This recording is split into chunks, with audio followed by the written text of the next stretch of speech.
Radio Kuwait کی اردو نشریات سے ہم پیش کرتے ہیں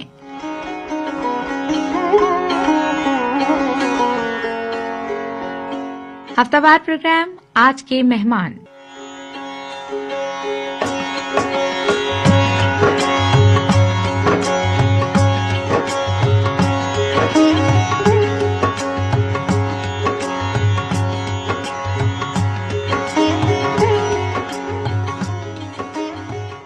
جس میں شامل تمام افراد کا عزم ہے کہ ملی محبت تو آسمانوں سے توڑ لائیں گے ہم ستارے، ملی محبت تو آسمانوں سے توڑ لائیں گے ہم ستارے، ہمارے عزم جنوں سے شاید کوئی بھی واقف ابھی نہیں۔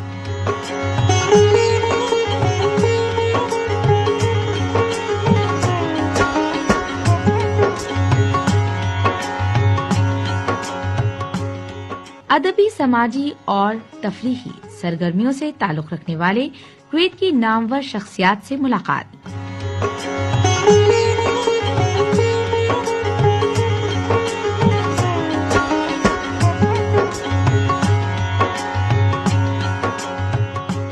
کویت میں ہونے والی اردو ادب کی محفلوں کی ایک جھلک اور بہت بہت کچھ جو آپ سننا چاہتے ہیں، صرف اور صرف آج کے مہمان میں۔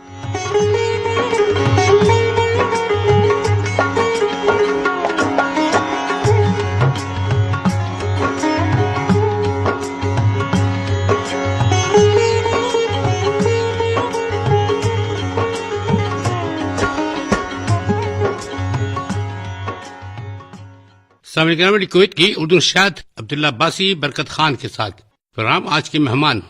کویت کی ایک بہت ہی معروف سی شخصیت، اور جن کو اگر ہر دل عزیز شخصیت نہ کہا جائے تو میرا خیال میں زیادتی ہوگی، اور یہ بات بھی ذمہ داری کے ساتھ سامعین کرام کہتا چلوں کہ عرصے دراز سے کویت میں موجود ہیں۔ تمام تر محفلوں میں ان محفلوں کی جان سمجھے جاتے ہیں، اکثر و بیشتر ایک ہی لباس میں، خاص طور پہ کرتا شلوار اور کوٹی کے اندر نظر آتے ہوں گے، واسکوٹ جس کو کہتے ہیں۔ ہمیشہ اپنی ثقافت کو اجاگر کرتے ہوئے ایک شخص آپ کو ہمیشہ ہر جگہ نظر آئے گا، اس کا نام ہے زبیر شرفی۔ سچے اور پیارے سے انسان ہمارے ساتھ آج کے مہمان میں موجود ہیں۔ سب سے پہلے وہی بات، بہت پیار سے، عقیدت سے اور احترام کے ساتھ السلام علیکم ورحمۃ اللہ وبرکاتہ۔ وعلیکم السلام ورحمۃ اللہ وبرکاتہ۔ بہت شکریہ عبداللہ بھائی، آپ نے ہمیں دعوت دی اور ہم یہاں آئے۔ زبیر بھائی، آپ کا بہت بہت شکریہ۔ آپ یقین کریں، عرصے دراز سے آپ کو دیکھتا ہوں، چلا رہا ہوں جی جی، اور جس سے پوچھو وہ بات ایک ہی کرتا ہے کہ اچھا زبیر بھائی سے ملے۔ وہ زبیر بھائی سے ملنا بہت ضروری ہوتا ہے۔ پھر نہیں، اصل میں سب دوست جو ہے نا خود بہت اچھے ہیں، اور جو انسان خود اچھا ہوتا ہے وہ دوسروں کو بھی اسی نظر سے دیکھتا ہے۔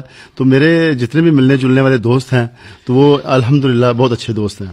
خاص طور پر آپ کا ایک بہت اچھا دوست آیا تھا جو آج تک مجھے یاد کرتا ہے، وہ کیا نام تھا؟ وہ گاڑی لے کے گھوم رہے تھے، برطانیہ سے اسٹار ملک صاحب۔ اسٹار ملک صاحب۔ اسٹار ملک سے بڑی اچھی ملاقات رہی۔ جی جی، اور وہ بہت دور تک سامعین کرام ریڈیو کویت کا چرچا کرتے ہوئے پھر رہے آج۔ جی جی، یہ ہمارے ایک دوست تھے رحیل مہر صاحب، وہ ایک اخبار کے ایڈیٹر بھی ہیں، تو انہوں نے کہا تھا کہ ملک صاحب کویت آ رہے ہیں تو آپ ان کو دیکھیں۔ تو ان کو پھر جب ملے تو بہت اچھا لگا، بہت اچھے انسان ہیں، بہت اچھے انسان ہیں۔ جی جی، بہت ویری نائس۔ تو زبیر بھائی، بھولی بسری یادیں، کہاں سے آ رہے ہیں، کہاں سے تعلق ہے، کیوں سوچا کہ کویت آؤں گا؟ سارے سوال ایک ساتھ کر دیتا ہوں۔ اصل میں سعودیہ میں تھا جنگ سے پہلے، تو جیسا کہ آپ کے علم میں ہے کہ سب دوست ہم دیار غار میں اسی لیے آتے ہیں کہ اپنے جو گھرانہ ہے اس کو اچھے طریقے سے چلا سکیں، اپنی فیملی کی سپورٹ کر سکیں اور اپنے مالی حالات کو ٹھیک کر سکیں۔ بے شک بے شک۔ تو یہ سب آدمی دوست جو ہیں یا جو دوست دیار غار میں آتے ہیں، سب سے پہلے ان کا یہی مشن ہوتا ہے کہ میں یہاں پر آ کر کچھ کما لوں اور اس سے میں اپنی فیملی کو سپورٹ کر سکوں۔ تو میرے والد صاحب بھی سعودیہ میں تھے، تو میں پھر سعودیہ گیا جنگ سے پہلے۔ جنگ جب ہوئی تو میں وہیں تھا، تو وہاں میرے دوست تھے، ان کا نام تھا محمد حزال، تو وہ میری وہاں شاپ تھی ایئر کنڈیشن کی، تو وہاں میری شاپ کے سامنے ان کا گھر تھا بڑا اچھا۔ صحیح۔ تو وہ میرے پاس اکثر بیٹھتے تھے، کیوں کام تو ان کے پاس کوئی ہوتا نہیں تھا، کویت پہ قبضہ ہو چکا تھا، تو پھر گپ شپ ہوتی تھی۔ تو انہوں نے مجھے کہا کہ جی انشاءاللہ کویت فری ہوگا تو میں آپ کو کویت ضرور بلاؤں گا۔ تو میں نے بولا ٹھیک ہے انشاءاللہ۔ تو میری الحمدللہ وہاں خود کی شاپ تھی، اچھا بزنس تھا۔ تو پھر جب کویت الحمدللہ فری ہوا، اللہ تعالیٰ نے کرم کیا اور کویت کے اچھے حالات ہوئے، تو رمضان کا مہینہ تھا تو ایک کویتی میرے پاس گیا، بعد میں مجھے یہاں کے پتہ چلا وہ خیتان میں اس کا گھر ہے، تو اس نے مجھے ایک لیٹر دیا، کیونکہ میرے پاسپورٹ کی کاپی وہ پہلے لے چکا تھا جب وہاں موجود تھا. اچھا. تو مجھے اس نے کہا یہ لیٹر ابو احمد نے آپ کے لیے بھیجا ہے. زبردست. تو میں نے لیٹر کہا اس میں معلوم ہے آپ کو کیا ہے؟ میں نے کہا جی مجھے لگتا ہے کہ ویزا ہوگا. وہ بہت خوش ہوا، وہ بیٹھا میرے پاس، تو میں نے دیکھا ویزا تھا. تو پھر اس طرح میں یہاں کویت آ گیا جنگ کے فوراً بعد. اس سے پہلے کہاں تھے؟ وہاں کا قصہ سنا ہے نا؟ ہاں، میں اس سے پہلے القسیم ایریا ہے، اس کا شہر ہے بڑا بریدہ سعودیہ میں. تو اس وقت بریدہ جو ہے نا وہ ان کو مولویوں کا شہر کہا جا سکتا ہے. وہاں جتنے متوع مولوی ہیں نا ان کی حکمرانی زیادہ ہے. یعنی وہاں اگر مثلاً کسی دوست سے کسی قسم کی غلطی سرزد ہو جائے تو پھر مشکل ہے. خاص کر اس وقت ہوتا تھا، ابھی تو مجھے نہیں علم، کہ جب نماز کا ٹائم ہوتا تھا دکانیں بند ہو جاتی تھیں، ہم نماز پڑھنے جاتے تھے، اور اگر کسی دوست نے اذان کے ختم ہونے سے پہلے دکان بند نہیں کی تو وہ پھر بھی مخالفہ تھا، پھر دوسری مرتبہ وہ پکڑ کے لے جاتے تھے، پھر رات شام کو مغرب کی عشاء کی نماز پڑھنے کے بعد چھوڑتے تھے. ایسا تھا. تو وہاں بڑا اچھا وقت گزرا. وہاں پاکستانی تھے، وہاں بھی ہم پاکستانی ایام بڑے اچھے طریقے سے سیلیبریٹ کرتے تھے. اس سے بھی پہلے کی بات کر رہا ہوں جو تھے آپ. ہاں، اس وقت کہاں تھے؟ ہاں، میرا بیسیکل تعلق لاہور سے ہے، لاہور بھوان پورہ میں. تو میں اپنی ابتدائی تعلیم میں نے سمن آباد میں حاصل کی، اسلامیہ ہائی اسکول تھا. تو اس کے بعد ہماری کچھ زمین ہے تحصیل شکر گڑھ میں، تو میرے تایا ابو وہاں رہتے تھے، پھر وہ مجھے وہاں لے گئے. پھر میں نے گورنمنٹ ہائی اسکول سے وہاں پڑھا، اس کے بعد گورنمنٹ ڈگری کالج. پھر میرے تایا ابو تھے، انہوں نے مجھے وہاں اپنے پاس بلا لیا، کیونکہ میرے والد صاحب سعودیہ میں تھے. تو انہوں نے کہا کہ میرے زیر نگرانی آپ یہاں پڑھو. تو پھر میں نے وہاں گورنمنٹ ہائی اسکول شکر گڑھ ہے، وہاں پہ میں نے تعلیم حاصل کی. اس کے بعد وہیں کالج گورنمنٹ ڈگری کالج شکر گڑھ وہاں پہ داخل ہو گیا. اور اس کے بعد وہاں سے جب میں لاہور واپس آیا ہوں تو پھر میں نے پولی ٹیکنیکل کالج میں داخلہ لیا. زبردست. تو وہاں سے میں نے RAC کا کورس کیا، یہ ایئر کنڈیشن کا. اور اس کے بعد لاہور ٹیکنیکل کالج میں بھی رہا میں. تو یہ سلسلہ. اس کے بعد میری اپنی شاپ تھی جاپان کولنگ سینٹر، السعودیہ ٹریڈرز. تو اس کے بعد میرے نصیب میں رزق تھا سعودیہ کا. صحیح. تو پھر وہاں القسیم بریدہ میں چلے گئے، وہاں 2-3 سال رہا میں. زبردست. 89 میں گیا وہاں. پھر الحمدللہ اللہ تعالیٰ نے حج نصیب کیا، ماشاءاللہ، سبحان اللہ. حج کیا، عمرہ کیا، بڑا اچھا وقت گزرا. اور پھر اس کے بعد یہ دوستی کویتی سے ہو گئی تو مجھے یہاں لے آئے. تو تب سے یہاں، اور یہاں آ کے الحمدللہ بڑے اچھے دوست ملے، اور زبردست جتنے بھی میرے دوست ہیں الحمدللہ ان کی جتنی تعریف کی جائے اچھی ہے. بہت زبردست شخصیت کے مالک ہیں ماشاءاللہ. ماشاءاللہ. شعر و شاعری سے کچھ شغف؟ شعر و شاعری میں سنتا ہوں، مجھے شوق ہے. میں سمجھتا ہوں جو لوگ لکھتے ہیں، رائٹر ہیں یا شاعر ہیں، اور اگر وہ اچھا لکھتے ہیں تو لوگ ان کو سمجھتے ہیں، سنتے ہیں، اور بلکہ ان کا دیا ہوا نظریے پر کام لوگ کرتے بھی ہیں. اور آپ نے دیکھا ہوگا کہ ان کی ایسے ہی نظریہ سے نظریہ پاکستان آیا اور پاکستان مرز وجود میں آیا. بے شک. کویت میں ادبی حلقوں سے بہت وابستگی رہی ہے آپ کی؟ جی ہے، بالکل ہے، ابھی بھی ہے. شروع سے لے کے کیسے شاعروں کو یہاں دیکھا آپ نے؟ نہیں، بڑے بڑے اچھے شاعر ہیں یہاں پہ.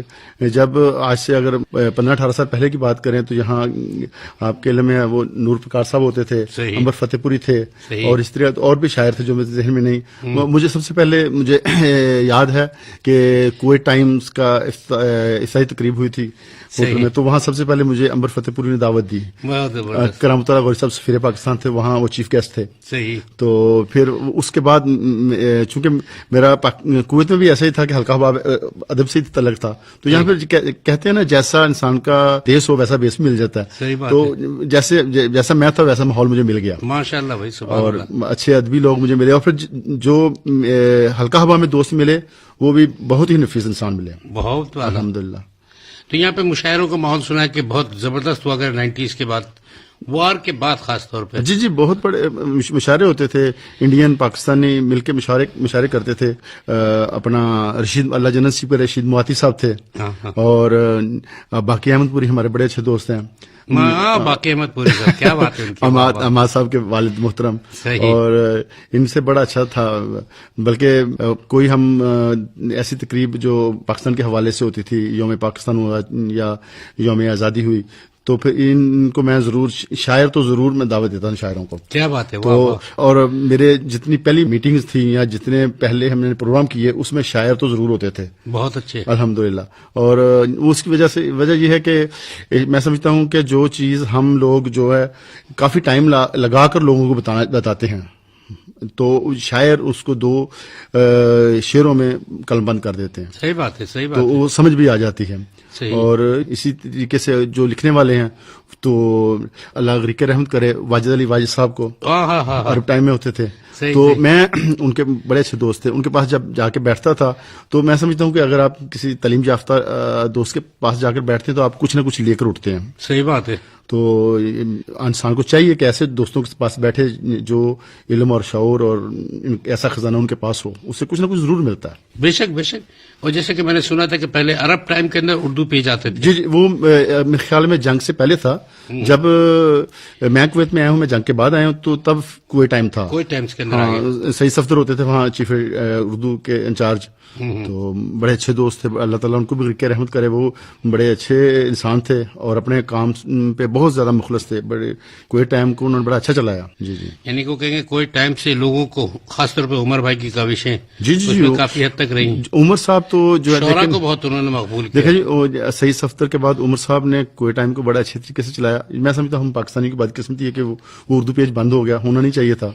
تو اس کے لیے ہمیں کوشش بھی کرنی چاہیے، لوگ کرتے بھی رہے ہیں. تو بہرحال اس باب کچھ بھی ہو، لیکن مجھے کوئی ٹائم بند ہونے کا بہت دکھ ہوا. بے شک بے شک. کیونکہ اس میں صبح صبح میں دیکھیں کوئی ٹائم جو ہے نا، میں اس وقت بھی کہتا رہا ہوں کہ دوستوں کو کہ کوئی ٹائم آپ ہوٹل میں تو پڑھتے ہیں لیکن روزانہ ضرور خرید کے پڑھیں گے تو ایک تو یہ ہوگا کہ اس کی ڈیمانڈ زیادہ ہوگی. جب خریدیں گے تو وہ زیادہ مقبول ہوگا اور زیادہ نکلے گا، اور کمپنی کو بھی پتہ چلے گا، ادارے کو بھی، کہ ہمارا وہ اردو کی وجہ سے بک رہا ہے. صحیح تو وہ بھی ایک ویو ہے کہ اس سے اچھا رہتا. لیکن کوئی ٹائم کے حوالے سے یہ کہوں گا کہ وہ صبح صبح ہمیں تازہ خبریں ملتی تھی. اس کی وجہ یہاں کے لوکل کی مناسبت سے، کیونکہ ویسے پاکستانی کے حوالے سے تو ہم نیوز دیکھتے ہیں روز. صحیح بات ہے. صبح اگر ہم چینل لگائیں تو ہمیں پاکستان کی خبریں مل جاتی ہیں، دوسرے ملکوں کی خبریں مل جاتی ہیں. لیکن اگر یہاں کچھ ہوا ہے یا کوئی ایسا مسئلہ ہو گیا، اس کی خبریں میں کوئی ٹائم مل جاتی تھی. اچھا تھا، بہت اچھی بات تھی. اچھا زبیر بھائی، تھوڑا سا کبھی کرکٹ کھیلی، ہاکی کھیلی؟ جی فٹ بال تو کھیلتے تھے آپ؟ جی فٹ بال کھیلتا تھا. بیڈمنٹن بھی میں کھیلتا تھا اسکول کے دور میں. تو کرکٹ کا مجھے بہت شوق تھا میچ کروانے کا. تو میں القسیم بریدہ میں ہماری ٹیم ہوتی تھی پاک کرکٹ کلب. تو ہم وہ حائل، ریاض، بریدہ کی 8 ٹیمیں تھیں ہماری. تو ہم آپس میں ٹورنامنٹ کرواتے تھے. تو اس میں جو ہے نا ہم پیش ہوتے تھے. بلدیہ کی ایک ٹیم تھی، وہ بڑی زبردست تھی. میں آپ کو بتاؤں، القسیم بریدہ میں بلدیہ کے جتنے لوگ ہیں وہ سارے پاکستانی ہیں. اور آپ بریدہ میں اگر جائیں، بہت خوبصورت شہر ہے، اور اس کو سب کو خوبصورت بنانے میں اہم رول پاکستانیوں کا ہے. آپ جب جائیں تو رستے میں ایک جگہ آتی ہے القسیم محافظہ ہے. ہاں، اس کا بڑا شہر بریدہ ہے، پھر انیزہ ہے، پھر زلفی ہے، اس طریقے سے. تو یہ یہاں پر جتنے بلدیہ کے لوگ ہیں نا، بلدیہ کے آپ لوگ یہ نہ سمجھیں کہ وہ صفائی کرنے والے، بلدیہ کے وہ لوگ جنہوں نے وہاں شہر کو ڈیزائن کیا. صحیح. سڑکوں کو ڈیزائن کیا، وہاں کی خوبصورتی کو بڑھایا. ہر جگہ، ہر شعبے کا آدمی آپ کو بلدیہ میں ملے گا. واہ. اور وہ سب لوگ ہمارے سیالکوٹ، گجرانوالے کے ہیں. وہاں ان کے اس وقت ان کے باس ہوتے تھے ایک قریشی صاحب، ان کا نام ہے بھول گیا، شاید امین قریشی تھے. تو انہوں نے بڑا اچھا طریقے سے اس شہر کو بریدہ کو کیا تھا. بہت زبردست. زبیر بھائی، آپ صحافت سے بھی آپ کا کافی تعلق رہا ہے. جی. بہت کچھ لکھتے رہے ہیں ہمیشہ سے. ادب کے لیے کافی کچھ لکھا ہے آپ نے، اس حوالے سے کیا کہیں گے؟ میں جب سعودیہ میں تھا، شروع میں جب پاکستان میں تھا تو میں لکھتا تھا چھوٹے موٹے میگزینوں میں. تو جب سعودیہ میں تھا تو میں نوائی وقت میں لکھا کرتا تھا. پھر کویت آیا، تو کویت آ کے میں نے 1-2 مرتبہ لکھا تو مجھے پتا چلا کہ یہاں جو نوائی وقت کے لیے کام کر رہے ہیں وہ حاجی عبدالشکور ابھی حسن صاحب ہیں. تو پھر ان سے ملاقات ہو گئی. تو پھر میں نے مناسب نہیں سمجھا کہ میں نوائی وقت کے لیے لکھوں یا وہاں، کیونکہ یہ حاجی صاحب بہت بہترین کام کر رہے تھے اور اب تک کر رہے ہیں. علیل ہیں تھوڑے، اللہ تعالیٰ ان کو صحت دے. تو بہرحال وہ بڑا اچھا کام اب تک کر رہے ہیں. تو پھر میں نے تو وہاں دوسرے مختلف اخبارات ہیں جہاں میں لکھتا بھی ہوں، لیکن میرا تعلق صحافت سے ضرور ہے، لیکن میں پراپرلی کسی کے ساتھ اٹیچ نہیں ہوں. ہاں صحیح. مگر آپ کے سارے اخبارات سے، اردو اخبارات سے لنک ہے آپ کا کوئی؟ ہاں جی، وہ ایسا ہے کہ جتنے بھی صحافی لوگ ہیں یا اردو لکھنے والے ہیں تو ان سے تعلق واسطہ رہتا ہے. اس وجہ سے ان سے گپ شپ بھی ہوتی رہتی ہے. پھر وہ جب مجھے کہتے ہیں تو میں پھر لکھ بھی دیتا ہوں. تو اس حوالے سے، لیکن میں نے کسی کو جوائن نہیں کیا. یعنی شوق یہ لکھتے ہیں اپنی مرضی سے، جب لکھنے کا موڈ ہوا تو لکھ دیا. اصل میں اس کی وجہ کچھ یہ بھی ہے، پابند نہیں ہے کسی کے. ہاں، اس کی کچھ وجہ یہ بھی ہے کہ کچھ کچھ لوگ جو ہے نا جو لکھ رہے ہیں، میں ایک جگہ کام کر رہا ہوں، میرا ایک سیاسی کارکن ہوں، تو میں سمجھتا ہوں کہ یہ فیلڈ ٹھیک ہے. صحیح بات ہے. تو پھر میں اگر وہاں صحافت میں چلا جاؤں تو ہر جگہ تو نہیں آدمی کام کر سکتا. صحیح بات ہے. ہاں یہ وجہ ہے. مگر آپ کو کیا چیز اچھی لگی؟ صحافت اچھی ہے، اچھی چیز ہے، لکھنا چاہیے، انسان کا ضمیر کا بوجھ کم ہو جاتا ہے اس سے. بالکل صحیح ہے. ادب کے حوالے سے آپ کی بے انتہا خدمات ہیں. جی جی، خدمات کیا ہیں، میں محبت کرتا ہوں ان سے اور میری کوشش ہوتی ہے کہ ان کا کوئی بھی پروگرام ہو وہاں جاؤں، پروگرام کرواؤں اور ان سے ملوں، بیٹھوں تاکہ کچھ نہ کچھ حاصل ہو. مزے کی بات بتاؤں میں آپ کو، چاہے کوئی آج کل کے نئے زمانے کی کوئی بھی شاعر ہو، بدر سیما ہو، صفدر علی، کوئی بھی شاعر ہو، کسی سے پوچھو بھائی زبیر شرفی کیسے انسان ہے، تو وہ ہمیشہ یہ کہے گا ایک نفیس اور خوبصورت سی شخصیت ہے. یہ ان کی محبت ہے، یہ خوب. ابھی آپ کیا سوچتے ہیں کہ ادب کا ماحول کیسا ہے ابھی کویت کے اندر؟ اس کو اور پروان چڑھنا چاہیے. جی، کویت میں ادبی لحاظ سے ہمیشہ کام ہوتا رہا. صحیح. مختلف تنظیموں نے کام کیا. میرے کہنے کا مقصد یہی کہہ سکتے ہیں، ادب اور اردو کے حوالے سے یہاں ہمیشہ کام ہوتا رہا. اور جو بھی دوست یہاں آیا اور اس نے اگر یہ بیڑا اٹھایا کہ میں اردو اور ادب کے لیے کام کروں، اچھا کام کیا. بے شک بے شک. اور جس نے بھی بیڑا اٹھایا اچھا کام کیا. جی. تو ہاں، واہ آپ نے کہا، واہ آپ کا آج کل کافی مقبول ہوا ہے. آپ کا واہ عروج پہ ہے. وہ کہتے ہیں سامعین کرام، وہ لمحوں کے تعاقب میں گزر جائیں گی صدیاں. یہ لمحوں کے تعاقب میں چلتے چلتے ہم لوگ یہاں تک پہنچ گئے کہ لمحے ہمارے ہاتھ سے نکل گئے. جی جی. زبیر بھائی، 23 مارچ 1940 کا موقع ہے، مملکت پاکستان قرارداد منظور کی گئی تھی. جی. اس کے حوالے سے اگر آپ سے میں کہوں 2-4 منٹ میں آپ کیا کہنا چاہیں گے پاکستان کے لیے؟ پاکستان کے مناسبت سے اگر ہم بات کریں تو بات قرارداد پاکستان. ہاں جی، وہ تو باتیں بہت اتنی زیادہ ہیں کہ ختم نہیں ہو سکتی. لیکن میں مختصر یہی کہوں گا کہ جب ہمارے قائدین نے یہ سوچا کہ ہمارے بچوں کو ایک الگ ملک چاہیے، صحیح، تاکہ وہ اپنی آزاد زندگی اور اپنی مرضی سے اپنے کام کر سکیں، تو انہوں نے 7 سال کے قلیل عرصے میں ہمیں ایک مسلمان ریاست لے کر دے دی. صحیح. اور جب انہوں نے مسلمان ریاست لے کر دے دی، یہ ہمارے لیے ایک سبق ہے اور ہمارے لیے مشعل راہ بھی ہے کہ 7 سال کی قلیل مدت میں انہوں نے ایک بہت بڑی ریاست ہمیں دی. تو آج ہم اس کی خوبصورتی کیوں نہیں بڑھا سکتے؟ اس کے فلاح و بہبود کے لیے کیوں نہیں کام کر سکتے؟ اس کی ترقی اور خوشحالی کے لیے کیوں نہیں کام کر سکتے؟ یہ اگر وہ 7 سال میں ایسا کر رہے ہیں تو ہمیں اگر ہر انسان خود اپنا احتساب کرے اور اس پر کام کرے کہ مجھے اپنے وطن کے لیے کچھ کرنا ہے، صحیح، تو میں نہیں سمجھتا کہ پاکستان ترقی کی اس مقام پر پہنچ جائے جس کا خواب ہمارے قائدین نے دیکھا. صحیح بات ہے. بے شک. دیکھیں، ہم مختلف سیاسی پارٹیوں سے تعلق رکھتے ہیں. کوئی بھی شخص ہے اس کا تعلق کسی نہ کسی نظریے سے ہے. میں تو صرف یہی کہنا چاہوں گا کہ ہمارا تعلق اگر کسی بھی پارٹی سے ہو لیکن ہماری منزل ایک ہے، وہ پاکستان کی ترقی، خوشحالی. اگر ہمیں اپنی پارٹی کے محبت میں یا اپنی پارٹی کے جذبات میں ایسا کوئی کام نہیں کرنا چاہیے جو ہم دوسرے اپنے ہی پاکستانی کے دل کو ٹھیس پہنچا رہے ہوں. ہمیں اپنے اخلاق میں، اپنے پیار میں اور اپنی محنت میں ضرور نظر دوڑانی چاہیے اور اس کو اس کی مناسبت سے کرنا چاہیے. غزلیں سننے کا بڑا شوق ہے آپ کو؟ جی جی. کون سی غزل آپ کو سب سے زیادہ پسند ہے؟ میں نے تو آپ سے کہا تھا کہ طلعت محمود کی سنا دیں. وہ محبت ہی جو نہ سمجھے وہ ظالم پیار کا جانے، اسے تو قتل کرنا اور تڑپانا ہی آتا ہے، گلا کس کا کٹا کیوں کر کٹا تلوار کیا جانے. سامعین کرام، ریڈیو کویت کی اردو سے زبیر شرفی ہمارے ساتھ موجود تھے. بہت محبت سے، خلوص سے، اپنائیے سے بہت پیاری پیاری باتیں ہوئی ان سے. اور آخر میں چلتے چلتے ہمارے زبیر بھائی کی فرمائش پر سامعین کرام آپ کی سماعتوں کی نظر طلعت محمود کی آواز میں ایک خوبصورت سی غزل.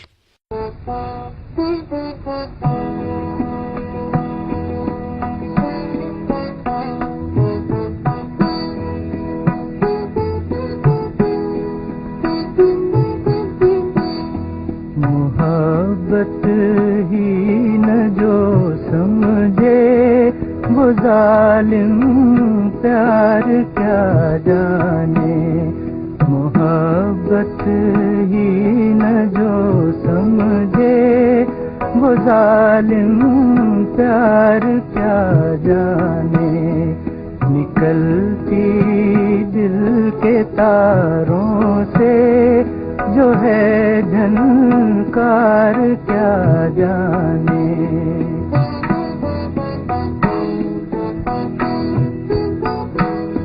اسے تو قتل کرنا اور تڑپانا ہی آتا ہے، اسے تو قتل کرنا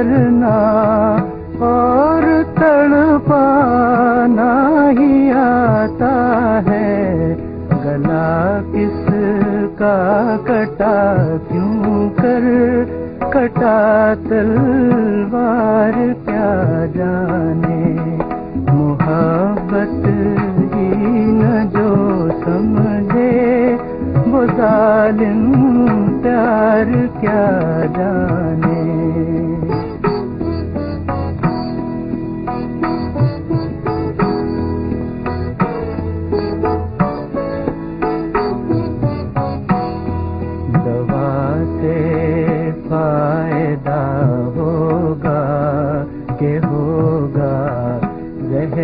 قاتل سے دوا سے فائدہ ہوگا کہ ہوگا زہر قاتل سے مرض کی کیا دوا ہے یہ کوئی بیمار کیا جانے محبت کی نہ جو سمجھے وہ ظالم پیار کیا جانے نکلتی دل کے تاروں سے جو ہے جھنکار کیا جانے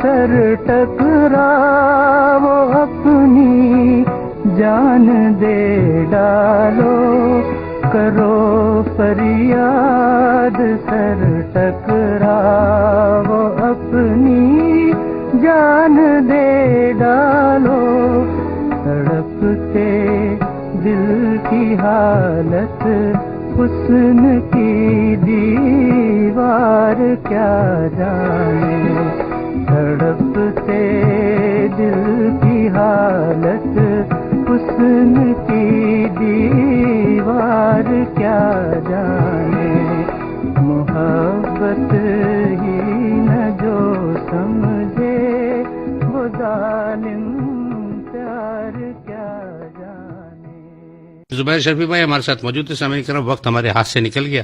آخر میں پیغام محبت جو پوری دنیا میں جاتا ہے کیا کہیں گے؟ پیغام محبت کا یہی ہے کہ آج کے دور میں دشمنی کا تو سوال ہی پیدا نہیں ہوتا. محبت ہے, محبتیں کریں, محبتیں بانٹیں اور ایک دوسرے کے ساتھ اخلاق اور پیار سے رہیں اور کوشش یہ کریں کہ مجھ سے یعنی اپنے ضمیر سے کہ مجھ سے کسی دوسرے شخص کو تکلیف نہ ہو. اگر آپ یہ نظریہ رکھیں گے تو ضرور ایسا ہی نظریہ دوسرے شخص کا آپ کی جانب ہوگا. واہ واہ. تو یہی بات ہے کہ ایک دوسرے اگر آپ اخلاق اور زبان اور پیار سے اگر دوسرے کو مخاطب کرتے ہیں تو امید ہے اس کے بدلے آپ کو وہی اخلاق اور پیار ملے گا. واہ واہ, بہت اچھے. تھینک یو جی, بہت شکریہ. بہت شکریہ زبیر بھائی, آپ کا بہت شکریہ. آپ کا اردو ریڈیو کویت کا بہت شکریہ, آپ نے محبت سے بلایا. میں آپ کا بہت زیادہ شکر گزار ہوں. آپ کا بہت شکریہ. Thank you very much. شکریہ.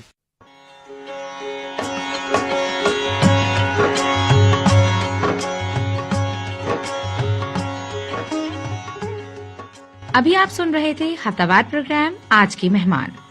ترتیب اور پیشکش عبداللہ عباسی.